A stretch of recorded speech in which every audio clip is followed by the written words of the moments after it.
Welcome back. Hope you had a good break. Let's carry on with the lesson.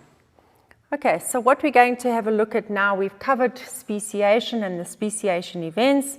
We're now going to have a look at reproductive isolating mechanisms, a little bit of artificial selection, and evolution in present times.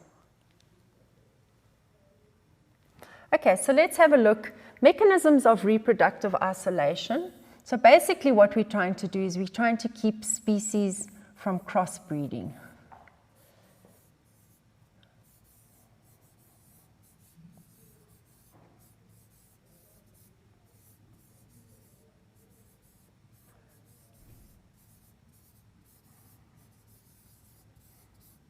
All right, so we see that there are various mechanisms that organisms do have, and they prevent two species from mating with one another and making fertile hybrids, even when they are not separated by a geographical barrier. So there isn't anything physically that separates them, so they live in the same environment, but they still don't crossbreed. Okay, so let's have a look at the specific. So the first one would be breeding at different times of the year. Here we see there's example of butterflies. The one breeds in this time of the year, so July to October, and this species over here breeds from March to June, and so they don't. The breeding time doesn't overlap, so neither of them would then be ready to crossbreed with each other. A second mechanism we look at, we call it species specific because it happens to be for a specific species, and these are courtship behaviors. So in other words, it's when animals, and very often we see a lot of it in birds, is where they're looking for a mate. And if you have a look at the diagram here, this bird has a very bright red pouch that is blown up quite large and is displaying and doing a little bit of wing flapping and dancing for the female. Now, if she was from another species, that would not interest her at all, and that then prevents them from crossbreeding. Another mechanism is where plants are adapted to different pollinators. So if we have a look at this first diagram here, the flowers are quite bell-shaped, they're quite wide, they're short, and there we can see a little bee going in to pollinate the flower. Whereas if we have a look at the picture on this side, here we can see the flowers lots longer and narrower. So in other words, it would take the bee probably not fit into the flower. Whereas the beak of this bird is able to fit nicely into the flower. So these two flowers would not cross-pollinate because they have different pollinators. So we won't have a bee going from this flower and then onto that flower and by accident cross-pollinating. All right, and then if we have a look at the fourth mechanism, here we can see we've got different animals. We've got a horse and we have a donkey, and when we cross them, they're going to the offspring that are produced is a mule. And a mule becomes an it is infertile, so it's an infertile hybrid. So in other words, this mule will not be able to reproduce. So therefore, we don't have a new species forming. And then the last mechanism of fertilization, where we talk about prevention of fertilization, and that usually is to do with copulatory organs. So you can see that's a very large dog would not be able to mate with that small dog, and also there's gametes that then become or not compatible for fertilization to take place. All right, then let's have a look at artificial selection, and we know that artificial selection is to satisfy human needs. So it's an intentional reproduction of individuals or specific individuals in a population that have desirable, so in other words, those characteristics that we're looking for.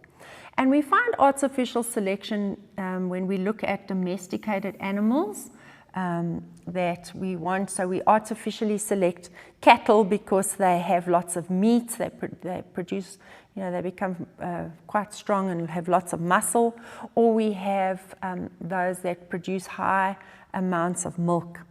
So we find that very much so in our domesticated animals of cows, pigs, sheep, chickens. We also find it in our food crops where we've selected plants that might be resistant to drought. So then we plant more of them, or they might have a high crop yield. In thoroughbred racehorses is another example. So in other words, the breeders would like the horses that can race the fastest or run the fastest, and they would then breed those. And then we also find it in our domesticated cats and dogs. We have different subspecies there, and they are bred for whichever characteristic is suitable. All right, here's a diagram showing artificial selection, and we can see how our chickens have gone from, in 1957, from 900 grams to now what we have artificially selected, very large chickens that make lots of meat, and they now are 4,200 grams. Okay, however, there can be a downside to artificial selection, and what it does is by selecting certain characteristics, we reduce the genetic variation. Also, we find that when we select for specific characteristics, we use inbreeding. And what that results in is health issues. So we find that their lifespan may be decreased. Or for specifically in dogs, we find that commonly a disorder called hip dysplasia. So those are the downside of artificial selection. All right, then here we can see where dogs have been bred from a wolf, so that's the common ancestor, and here we see all the various breeds, including the modern wolf. So this would be an example of a cladogram where we can see the speciation events and the organisms or the species that exist today. All right. Okay, so let's have a look at evolution in present times. And what we find, and we see this in organisms that reproduce very rapidly, such as viruses and bacteria. And what they do is, because they reproduce so quickly, they allow scientists to study how species change in response to environmental facts. So because the pathogens evolve very quickly, and there's lots of natural variation amongst them, what happens is they then mutations occur quite quickly, and they then change. So we can see that evolution is taking place. All right, so for example, there's lots of examples that we can have a look at. We know the HIV virus, or the human immunodeficiency virus, and we know that there isn't a cure because this virus is continually mutating. And currently, in our new normal situation, we found that the COVID virus, or the coronavirus, it causes COVID, the SARS-CoV-2 or novel coronavirus, and we've seen that there are variants. In South Africa, we've even seen that there are 2 variants that we have, and around the world we see that there are many more that are emerging. So that's an example of evolution in modern times. Here also we have an example of the Anopheles mosquito, which becomes resistant to the poison or the pesticides, and multi-drug resistant TB bacterium that also are resistant to the drugs or the antibiotics that we use. Okay, and that's all we have time for today. Hope you enjoyed the lesson, and we'll see you again next time.